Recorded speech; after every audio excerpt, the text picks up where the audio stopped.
The Zerethian High Council had ruled the galaxy for 12,000 years. They had conquered 900 worlds, enslaved 47 species, and built an empire that stretched across 3 spiral arms. Their warships were mountains of metal and fire. Their soldiers numbered in the trillions. No race had ever challenged them and survived. Then they found Earth. Commander Calvoth stood on the bridge of the flagship Eternal Dominion, watching the blue planet rotate slowly on the view screen. Behind him, 2,000 warships waited in formation, enough firepower to crack a world in half. Enough soldiers to flood every continent with blood. The humans had been given one chance to surrender. They had responded with a single word that the translation systems could not process. Something called a curse word.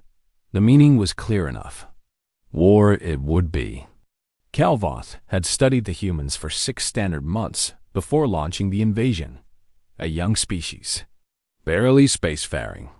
Their technology was primitive compared to the Zerethian war machines. They had no energy shields, no plasma weapons, no faster-than-light communication. They should have been easy prey. But something in their history troubled him. These creatures had spent most of their existence fighting each other. Not small skirmishes, not territorial disputes. They had waged wars that consumed entire generations. They had built weapons capable of destroying their own world. And they had done it not once, but several times. Still, what choice did he have? The Emperor had ordered the conquest. Earth would fall. Its people would serve. The first wave of landing craft descended through the atmosphere like burning stars. 10 million soldiers in the initial assault. Heavy armor, artillery platforms, air support. They targeted the largest population centers first. Standard protocol. Break the spirit of the enemy by destroying their homes. Calvoth expected the humans to scatter. Every other species had done so. When faced with overwhelming force, primitive civilizations always collapsed into chaos and fear. The humans did not scatter. In a city called Moscow, the first Zerethian columns encountered resistance within hours of landing. The humans emerged from underground tunnels, from ruined buildings, from places the sensors had marked as empty.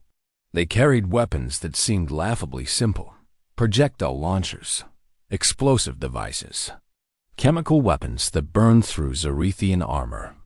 The commanders reported heavy casualties. Calvoth dismissed the reports. Heavy casualties meant nothing when you had trillions of soldiers. But the reports kept coming. In a region called the Middle East, entire battalions vanished in the night. The humans knew the terrain. They knew how to hide in the sand and rock. They struck without warning and disappeared before reinforcements could arrive. Bodies were found with their throats cut. Equipment was sabotaged. Supply lines were destroyed. In the forests of a place called Germany, the armored columns became trapped in endless trees and mud. The humans had dug trenches. They had laid traps. They had positioned artillery in locations that the orbital scans had missed. When the Zerethian tanks advanced, they were met with walls of fire and steel. Calvoth ordered more troops to the surface, 20 million, then 50 million, then 100 million. The numbers should have been overwhelming, but the humans refused to accept defeat. In a nation called China, the ground forces encountered something that defied understanding. The humans had mobilized their entire population. Not just soldiers, everyone. Old men carried ammunition. Children served as messengers. Women operated heavy weapons. Factories that had been producing consumer goods were now churning out weapons and vehicles at an impossible rate. The Zerethian generals had never seen anything like it. These humans did not have a military. They were a military. Every citizen was a soldier. Every building was a fortress. Every road was a battlefield. Calvoth stood in the command center, watching the casualty reports scroll across his screens. 3 million soldiers lost in the first month. 8 million by the end of the second. The number was staggering. It was more than the Zerethian Empire had lost in the last 1,000 years of conquest combined. And still the humans fought.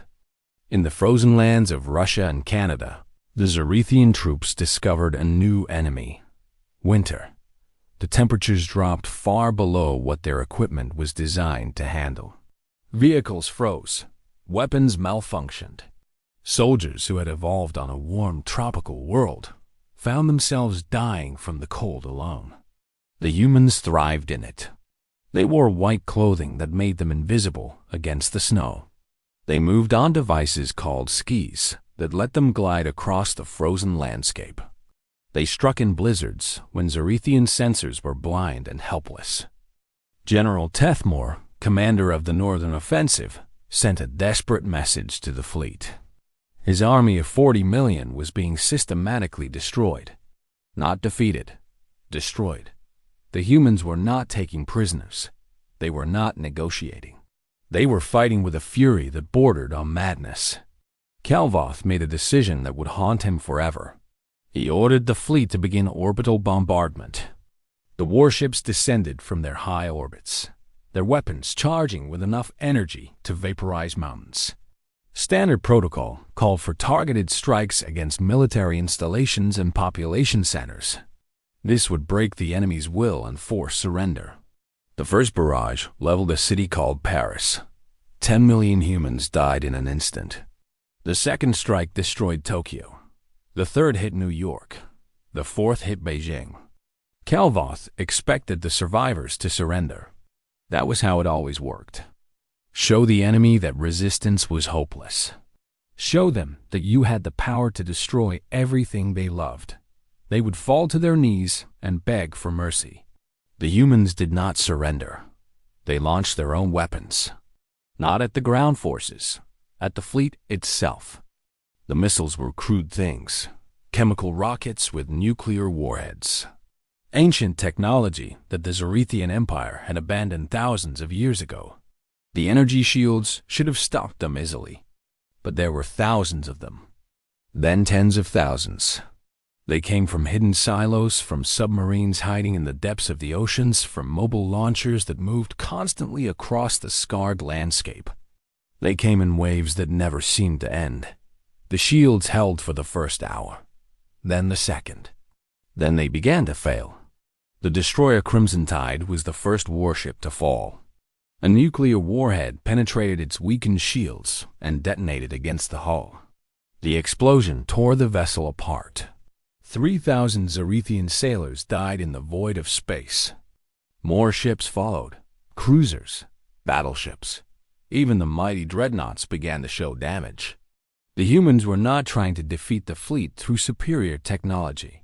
They were drowning it in sheer volume of fire. Calvoth ordered the fleet to withdraw to higher orbit. His officers were stunned. The Zerithian Imperial fleet had never retreated. Not once in 12,000 years of conquest. But Calvoth could read the tactical displays. He could see where this was going. On the ground, the situation was even worse. The orbital bombardment had not broken the humans.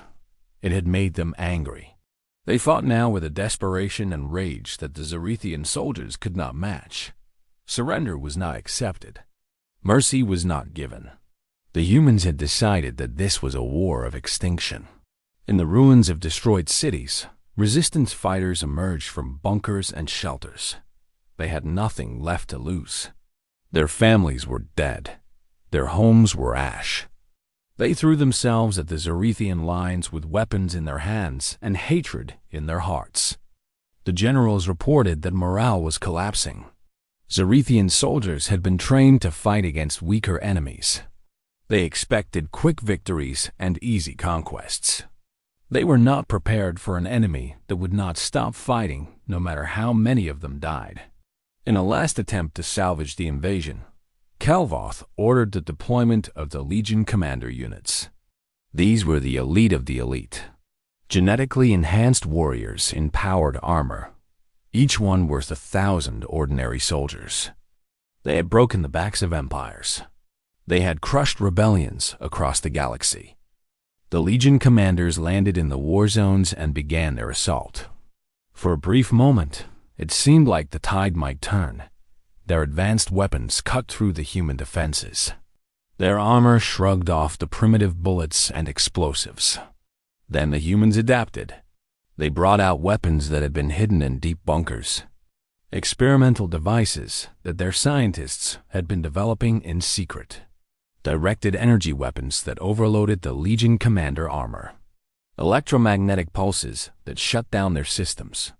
Chemical agents that penetrated their sealed suits. Legion Commander Zethan, the most decorated warrior in the Imperial military, sent a final transmission before his death. His words were broadcast across the entire fleet. The humans had torn off his helmet. They had looked into his eyes. And they had smiled. Calvoth knew then that the invasion was over. The withdrawal was a disaster. The humans pursued the retreating armies with relentless fury. Transport ships were shot down as they tried to lift off. Soldiers who surrendered were not always spared. The lucky ones were taken prisoner. The unlucky ones were left for the survivors of the bombed cities. Of the 200 million soldiers who had descended to Earth, less than 20 million made it back to the fleet. They brought with them stories that would spread throughout the Empire. Stories of a species that would not submit. A species that fought in the winter, in the desert, in the jungle. A species that turned their entire civilization into a weapon. The Imperial fleet limped away from Earth, its hull scarred by nuclear fire. Behind them, the blue planet hung in space like a jewel of defiance. Calvoth filed his report to the Emperor. He expected to be executed for his failure. Instead, the Emperor issued a new order. Earth was to be classified as a quarantine zone. No Zerethian vessel was to approach within 10 light years. The humans were to be left alone, forever. In the decades that followed, the story of Earth spread throughout the galaxy.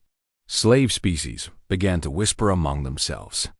If the humans could resist, perhaps others could too. Rebellions broke out on a dozen worlds. The Empire, weakened by its losses, struggled to maintain control. And on Earth, the humans rebuilt. They mourned their dead. They healed their wounds. And they looked up at the stars with new eyes. They had proven something that the galaxy would never forget. Humanity would not bow. Humanity would not break. When legions marched across their continents and fire rained from the sky, they had answered with steel and blood and unbreakable will. The stars were no longer a mystery to be wondered at. They were a challenge to be conquered. And humanity was just getting started.